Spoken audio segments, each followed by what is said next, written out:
Hi everyone, welcome to Foxfire. We are in the Phillips cabin, which is the herbalism or apothecary cabin here at the Museum and Heritage Center in Mountain City, Georgia. Today we're going to be making some forest tea. My name is Cara-Lee. I'm a local herbalist, forager, and wellness cook. And we've just spent a little bit of time out on the property here at Foxfire harvesting some really interesting wild, edible, and medicinal plants for our tea today. The first plant we're going to be working with is a plant called sassafras. Sassafras is an understory sapling and is a plant that you can harvest in good conscience. Because it's an understory tree, it often gets choked out by the canopy. So going through your property in the springtime, you could trim some of these trees out from the understory. And they have wonderful properties for us to use in our tea. Sassafras has a long history of use in southern Appalachia. The root has been used for medicine. It has traditionally been boiled into a tea. It has a nice bright citrusy or lemony flavor, and also with a hint of root beer. In fact, sassafras is one of the original ingredients in root beer. Today we're going to be using the sassafras root to make a tea, but you can also use the leaves of the plant and the flowers of the plant and the young twigs of the plant as well. A couple of ways to identify sassafras. When the leaves have come out on the sassafras tree, you can easily identify it by its three distinct leaf shapes. One leaf shape looks like a football, another leaf shape looks like a mitten, and the third leaf shape looks like a ghost.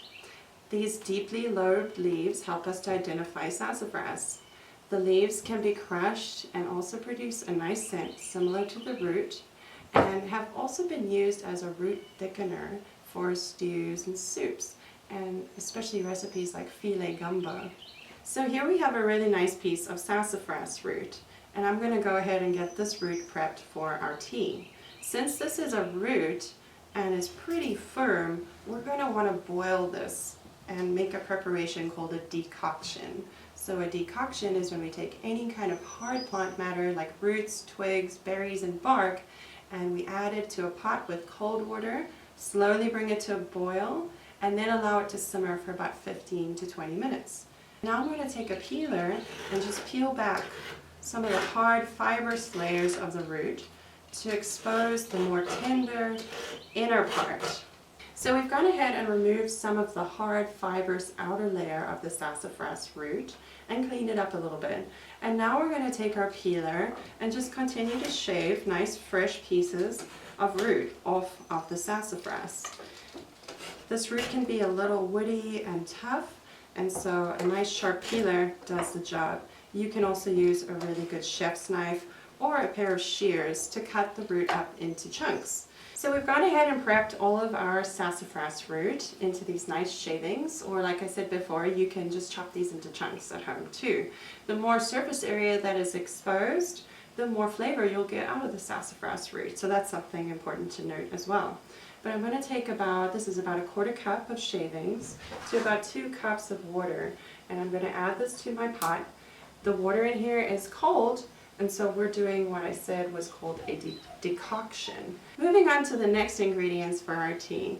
We are going to use some aromatic herbs to really give this tea a lot more flavor. And one of the herbs that we're going to be using today is ground ivy. And this is a plant that can commonly be found growing in your garden. It is in the mint family, and we know this because it has a square stem. So if you touch all sides of the stem, it should feel flat on every side.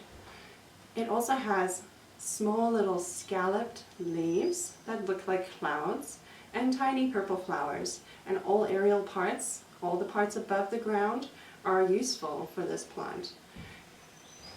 The plant has a minty flavor, and this is really great for settling any kind of indigestion, and just makes our stomach feel really good. So to prepare the ground ivy, I'm going to strip the leaves and the flowers from the stem. Alright, so our ground ivy is all prepped. We've taken it off of the stems, and I'm going to let it rest off to the side. The next ingredient we're going to be working with is white pine.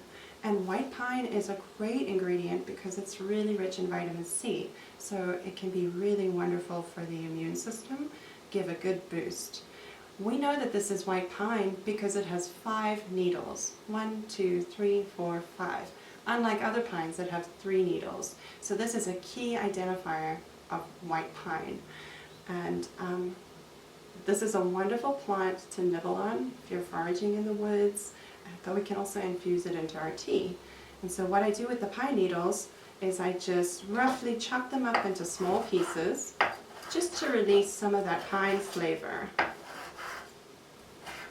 You can use any knife to do this. And there we go. Pine is ready to go for our tea. The last 2 ingredients that we'll be putting in our forest tea are violet and dandelion flowers. And these will give our tea a really nice pop of color and antioxidants too. When we consume foods, herbs, wild edibles that are brightly colored, we're consuming a wide array of different nutrients. And violets and dandelion flowers have flavonoids in them that give us a lot of antioxidant power and can be very immune boosting as well. So let's check on our sassafras decoction. In this pot over here, we've had our sassafras gently simmering for about 15 minutes or so. And if you look in the pot, you can see that the water has changed color slightly. It's a slight brownish yellow color. So we can see that the properties from the sassafras are extracting into our tea. Now, and I can also smell this really good flavor coming out of this pot too. So this is when we engage in something called organoleptics, when we're using our senses to identify the herbs and the plants that we're working with.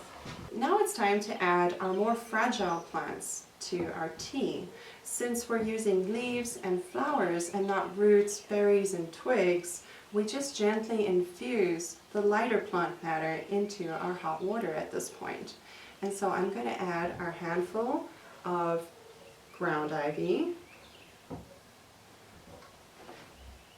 and our little handful of white pine needles, a pinch of violet flowers, and a pinch of dandelion flowers. Now we can remove the tea from the heat and let our plants steep. Our herbs have been steeping now for about 3 minutes, and when I open the lid, I can get all the aromatics coming from this tea. It is a wonderful flavor.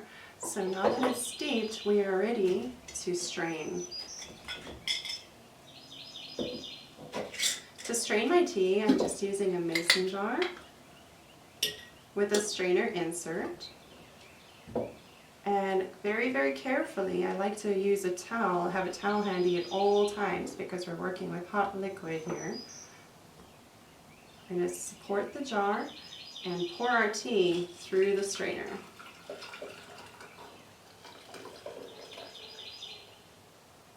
Just like that. Take our strainer out. And here we have a lovely batch of forest tea. To finish off our tea, we really like to add some local honey to it. This honey came to us from Turning Creek Artisans here in Rabun County, and it is a sourwood honey. So we're going to add just about a teaspoon for each cup of tea.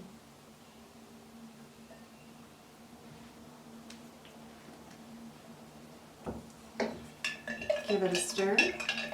You can always add more honey if you like. It's really up to your own personal preference.